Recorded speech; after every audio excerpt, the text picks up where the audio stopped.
This podcast is Challenging Opinions and is presented by William Campbell.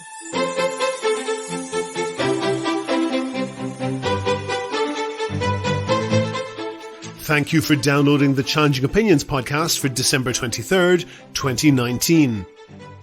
The US president has relatively few powers, and they're concentrated in the area of foreign policy. In this podcast, I'll talk to an author who has written a book arguing that even those powers are being exceeded, particularly in the area of war.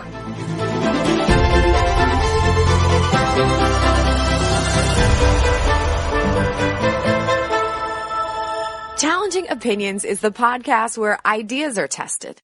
Whether you are left or right, conservative or progressive, devout or skeptic. What matters is the strength of your argument, not the strength of your voice. Coming up on today's podcast. People have said, well, you have to respect the office. Well, we pay too much respect to the office. We treat him like a king. And it's not just Trump. It's Obama before him. Careful who you're saying we about there. Well, I mean the we as the American people do in our society. But first, I want to say thanks to all of my donors on Patreon. I really appreciate them all. Patreon is a system that allows people to donate $1 or $2 per podcast or per month, and that helps me to devote more time to research and finding interesting guests. If you could do the same as them, there's details on the website and at the end of the show. So here's the thing. A common talking point on gun control for people discussing banning assault rifles, military-grade weapons, or any particular category of guns, or all guns for that matter, is the difficulty of actually removing any guns that were banned from the people who currently own them. The people who have guns are probably the sort of people who aren't all that minded to give them up, and on top of that, they are the sort of people who, have guns, so that's an issue. My cold dead hands and all that. Gun control advocates say that it wouldn't be such a problem as it's made out to be, and their opponents say that it's the sort of problem where you don't know how big the problem is until you have that problem, and that's not a good position to be in.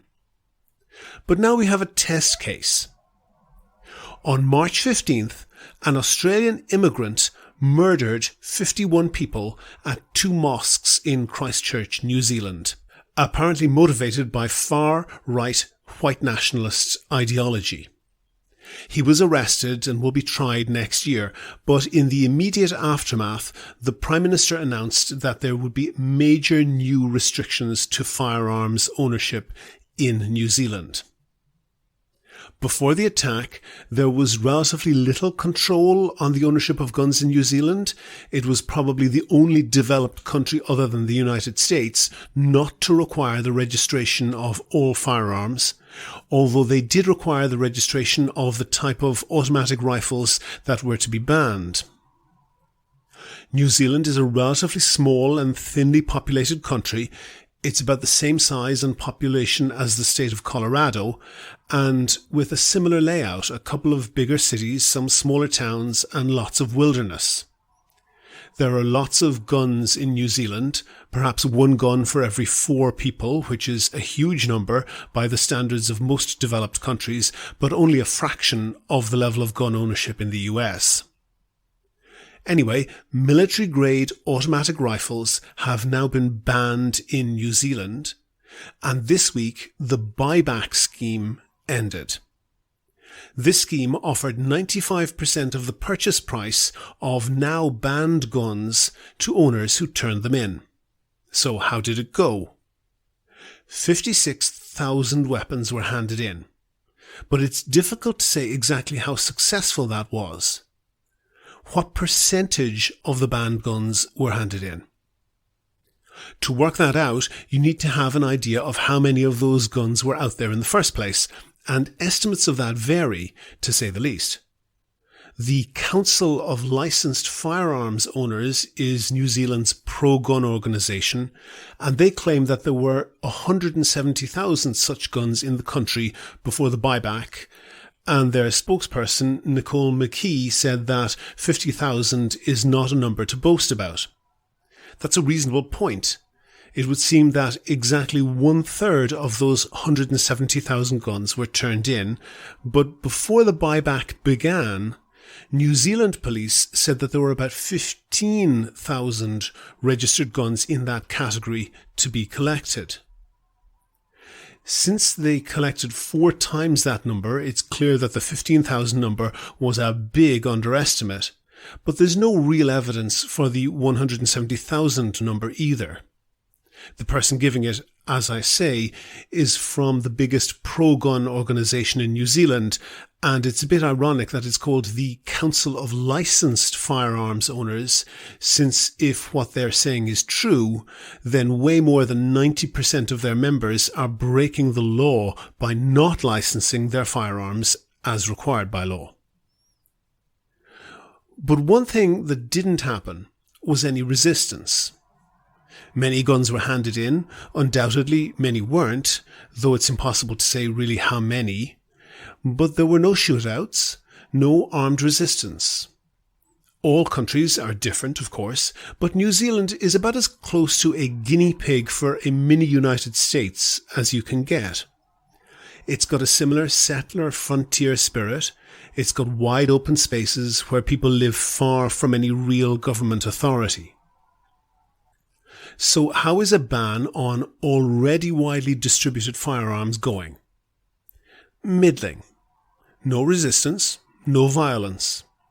Lots of guns collected, probably lots not collected, but it's unclear how many. And will it reduce violence? We'll see. Do you agree? Do you disagree? If you want your point of view heard, email podcast@challengingopinions.com and say what you think.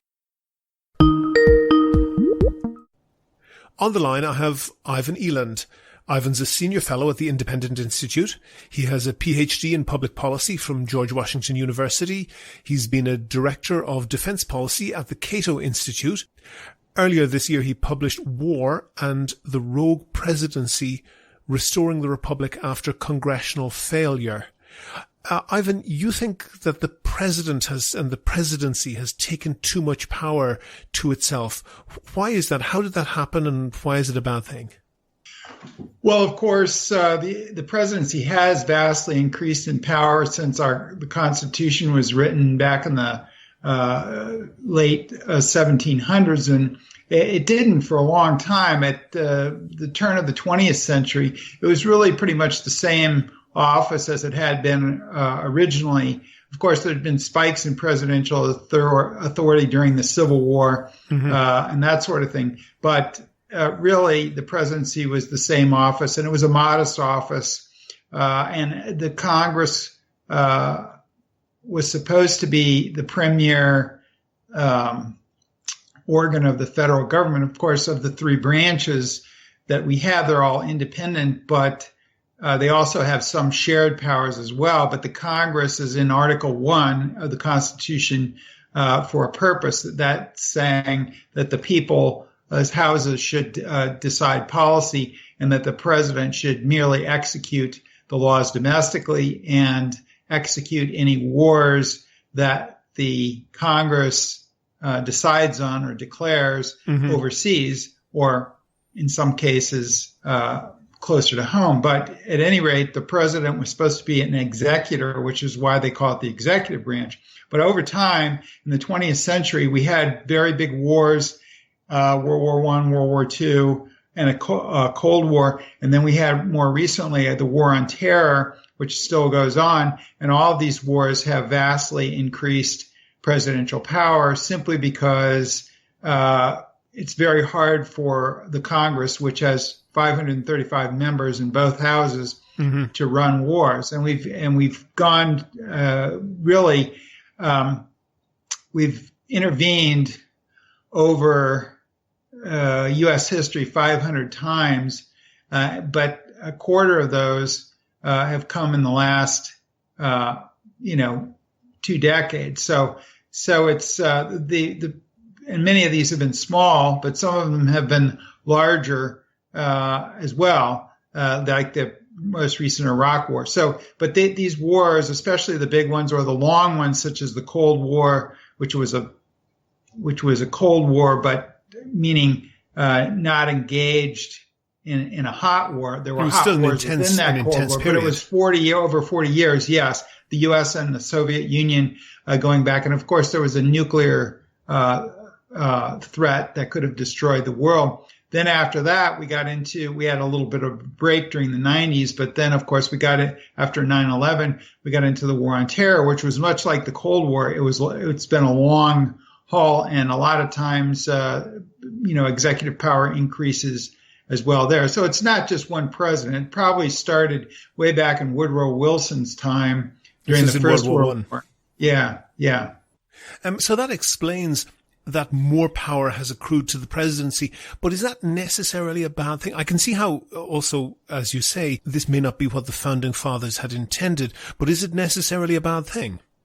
Well, in the United States, the founding fathers wanted three branches, and they wanted the Congress to be the first branch and the other two to constrain the Congress. Now we have the presidency as the premier branch and the Congress just barely functioning, and the Supreme Court providing, an occasional restraint on the president, but not all that much. And of course, the original purpose of the three branches of government was not to be efficient, because it's a very inefficient system, but to stop the tyranny of any one branch. And of course, that's sort of what we have now. And this has been, it's sort of like the old analogy with the frog. If you throw a frog into a pot of boiling water, he's going to climb out right away. But if you put the frog in the water and then gradually turn up the temperature a degree at a time or over time, he doesn't really realize that he's scalding to death. And I think we're on the latter path there, because we've come to a point, I think it's obvious at the current time that the president is too powerful, and it hasn't been obvious up to the point where people have gotten used to it. Ivan, you're a fellow at the Independent Institute. That's certainly a right-leaning institute. You're sounding almost treasonous there in suggesting that you might be criticizing President Trump. Well, of course, that's the whole point. You see,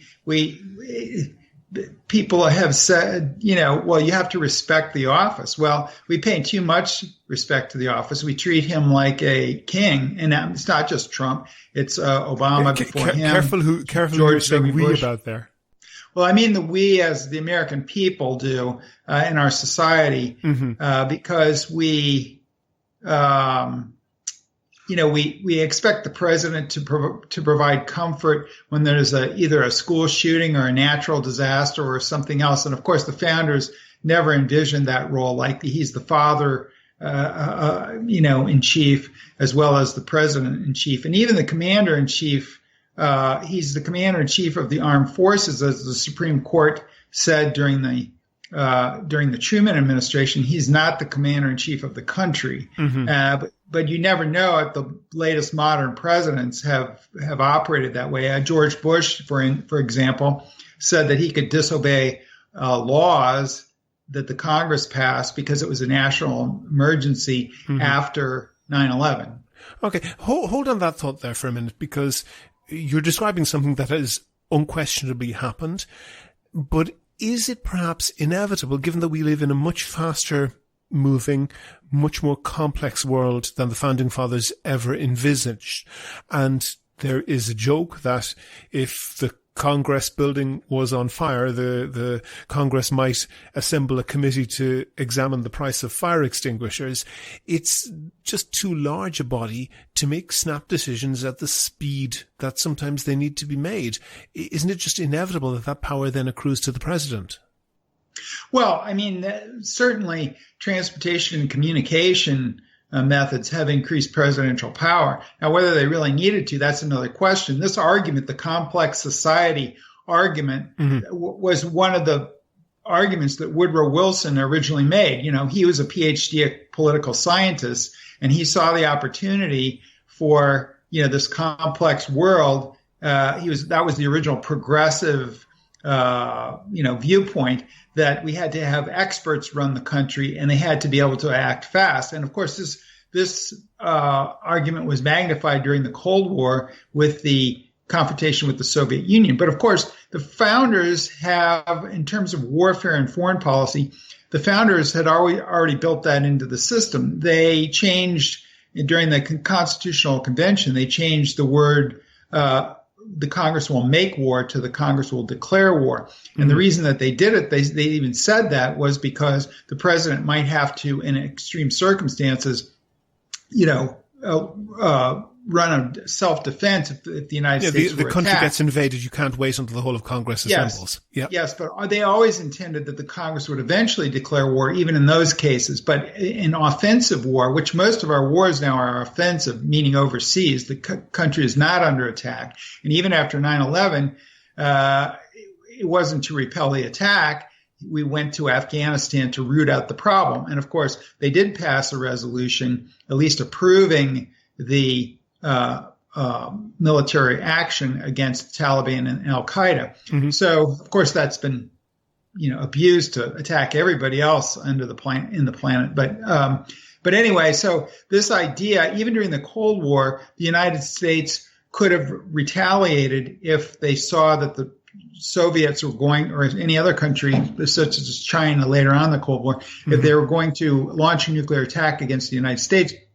The president does have the power of self-defense, but if the president wakes up tomorrow and decides, the North Korea, the negotiations are not going very well, and that we're going to launch an offensive nuclear attack on North Korea, you really need under the old system, under the original system, you need a declaration of war. As envisaged by the founding fathers. But there's another problem with the advance of technology, because not only does the world require a quicker response, but that technology is available to everybody else as well. So if you assemble Congress to debate and decide whether they're going to, for example, go to war against North Korea, that kind of gives the game away, doesn't it? Well, it does, but if we're going to launch an offensive nuclear war against another country with no indication that they're mobilizing their own forces, then I think we really do need to take the time to consider that. The only time we shouldn't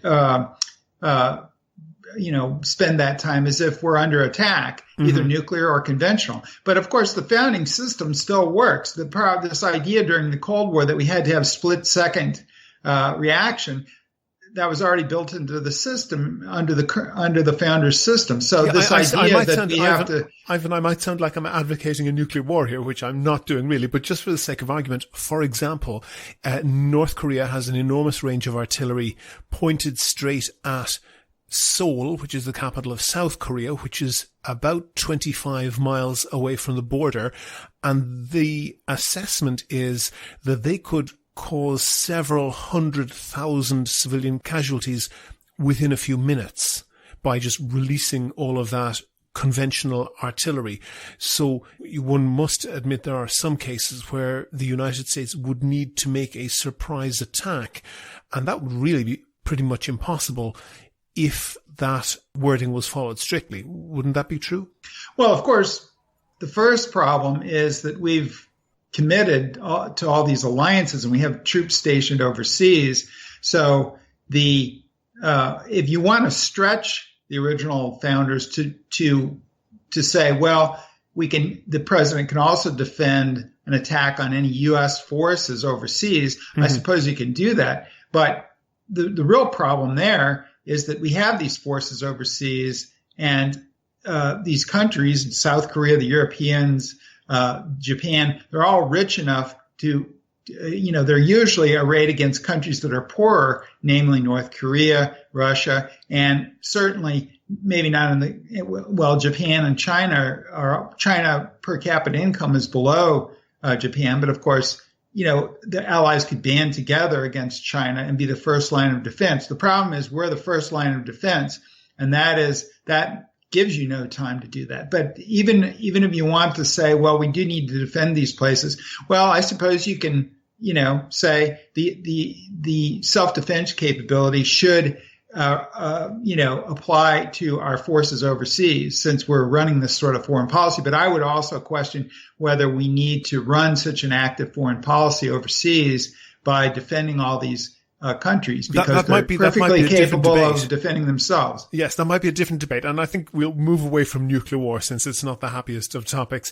But in terms of other areas, do you see a lot of presidential overreach, and by overreach I mean power being exercised when it shouldn't, in non-foreign policy areas, in domestic policy in the US?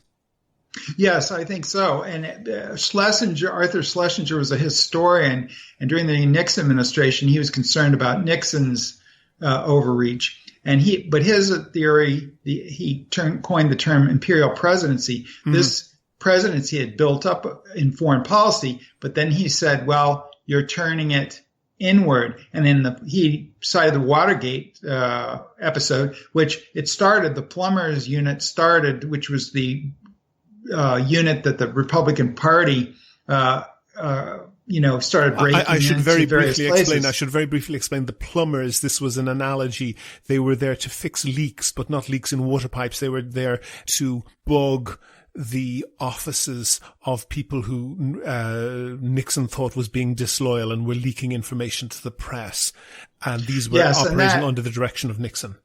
Yes, exactly. And what started that was the leaks from the secret Cambodian war, air and ground, that he was running, that no one knew about. Congress didn't know about it. The American people didn't know about it.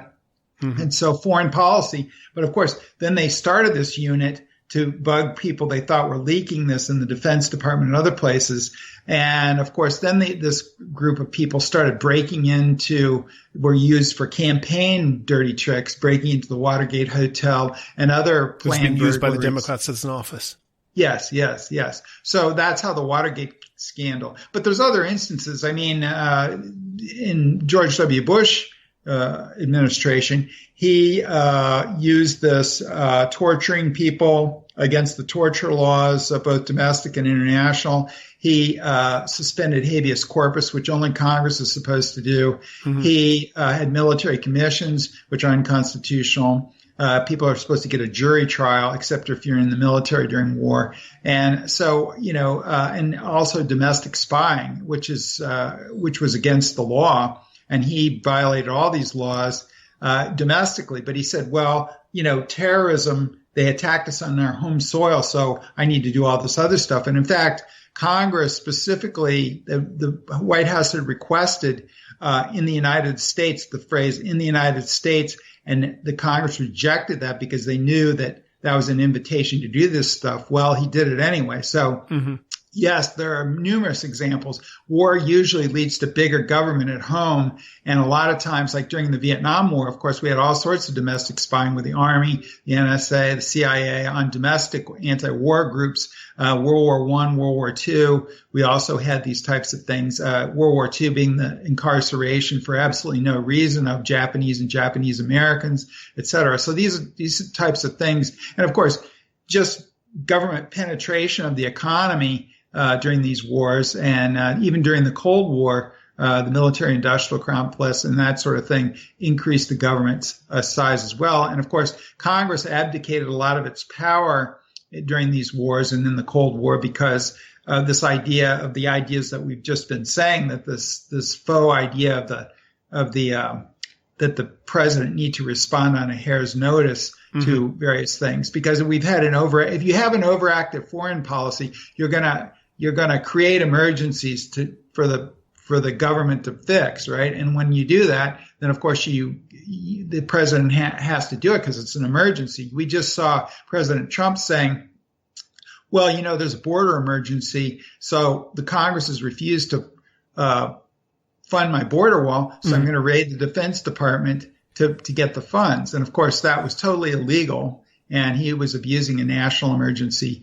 declaration. But the very fact that the national emergency is sort of a questionable thing anyway, since the founders really never put that in the Constitution. In fact, the only thing they allowed was that the Congress could basically temporarily rescind the habeas corpus, which is your ability to challenge the government's detention of you as a prisoner without trial, that they can suspend that during wartime or an insurrection.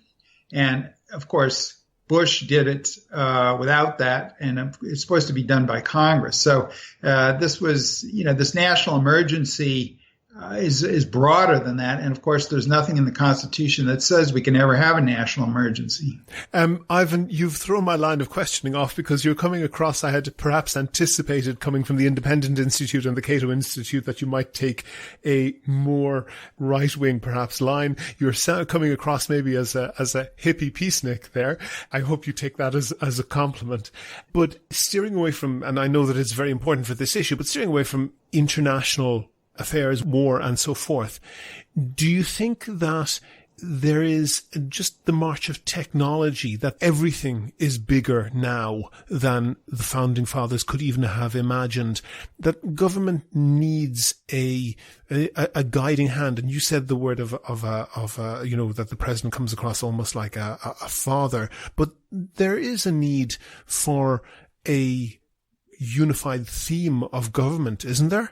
Well, I think, if we go on, certainly transportation, communications, technologies has all increased. But the real question is, as each person becomes smarter, you and I are smarter because we have the internet. You can look up anything you want now at a drop of a hat. But we become smarter. Each person becomes smarter. But that volume of information becomes so great that we're actually dumber, relatively speaking, because knowledge has expanded so much because of all this technology that any one person is actually dumber, even though they're smarter in the absolute sense, but relative to the amount of information out there about the world, there's actually too much data. And therefore, I think one really has to ask yourself, can the government stay ahead of the market? And it's very difficult. Now, certainly government needs to do certain things, but when government plays in the market directly and tries to affect the market, I think that, what do you mean by tries to affect the market? Markets are based on people putting their own resources out there and, negotiating price and that sort of thing. And it's difficult to beat that as an indicator. Now, if you don't like the outcome of what the market gives you, then certainly the government can, like, for instance, if we have income inequality because of the market, then the government can say, well, okay, we have to find some way to equalize that because it's going to destroy the middle class and maybe destroy democracy. Okay, that's one area.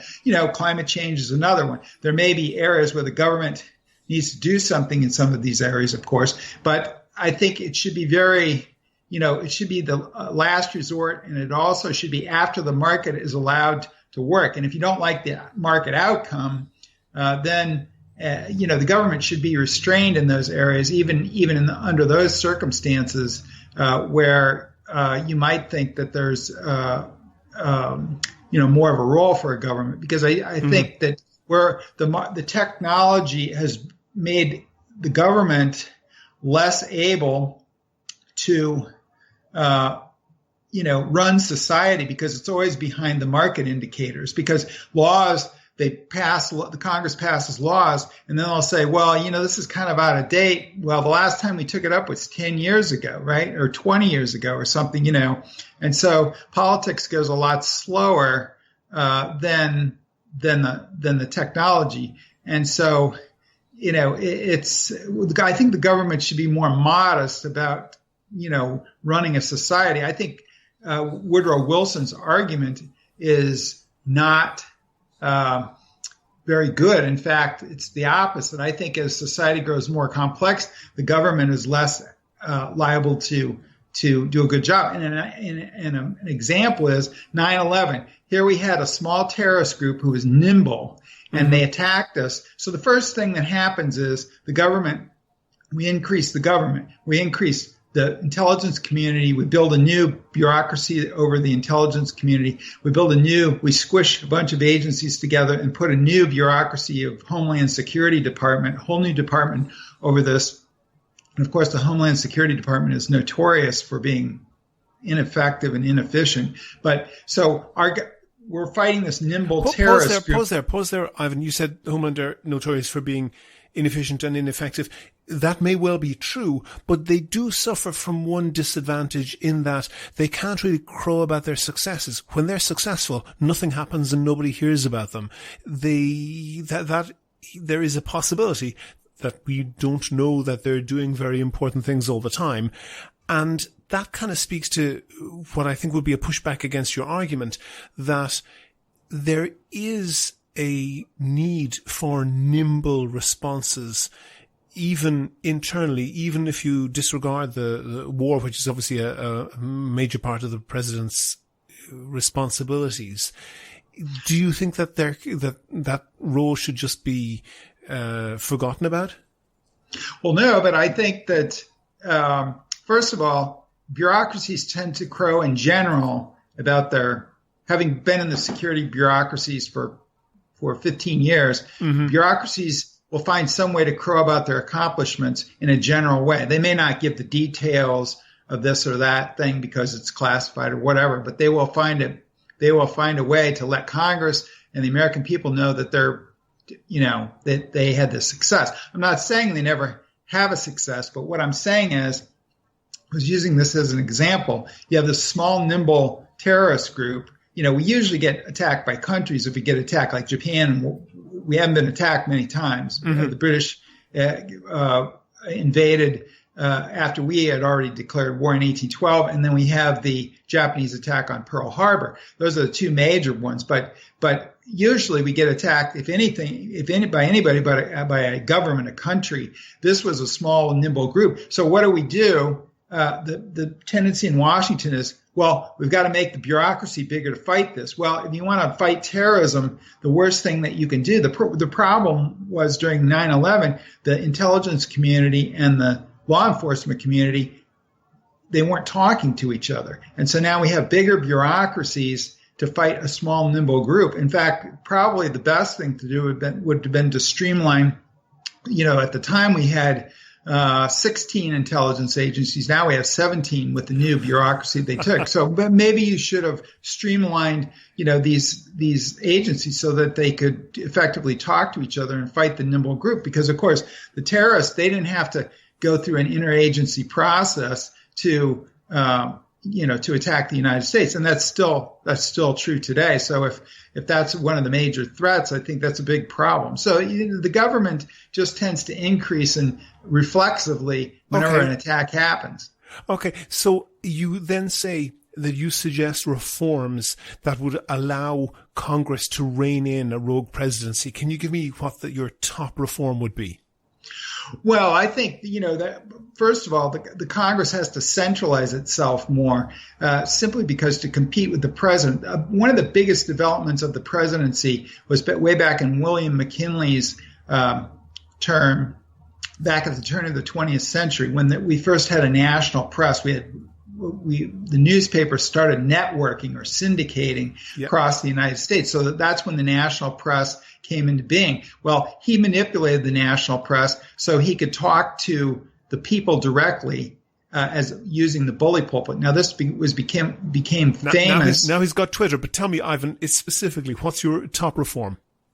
Well, I would centralize the procedures in Congress to put even more power on the leadership in Congress so that they can push back against the presidency. I would also, we need to pare down the government. And so, because the executive branch has 99% of all government employees. So we need to reduce the size of the executive branch because the Congress is just outgunned as far as expertise and that sort of thing. So I think a general look at the government and what we can prune would help. But I mean, you have to have, institutional reforms within Congress. And that's the main thrust of my book, is that the Congress has really abdicated a lot of this power, and they can get it back because they have the constitutional authority to be the dominant branch, but they don't, because the president can go over their heads to the people. And that's less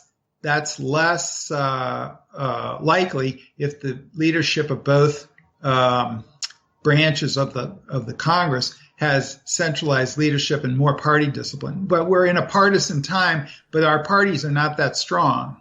That's true. Ivan Eland, fellow at the Independent Institute and author of War and the Rogue Presidency, Restoring the Republic After Congressional Failure. Thank you very much for talking to me. Thank you, William. If you like the Challenging Opinions podcast, please rate and review the show on iTunes and other podcast providers. Share it on Facebook and Twitter. Tell your friends. But most important, make your view heard. Email podcast@challengingopinions.com. Go to the website for sources and links to what we were talking about. And while you're there, please like the show on Facebook, follow @ChallengingO on Twitter, and follow Ivan Eland @Ivan_Eland. And get in touch with me if you can suggest a guest or topic for a future show. And thanks to everyone who's signed up as a patron on Patreon so far. I really appreciate them helping me to devote more time to researching topics and guests. And if you could do the same as them and donate $1 or $2 per podcast or per month, go to patreon.com/challengingopinions, or you'll find a link on the website. You can find out how to subscribe to the podcast for free on your computer, on your phone, or by email, or contact me.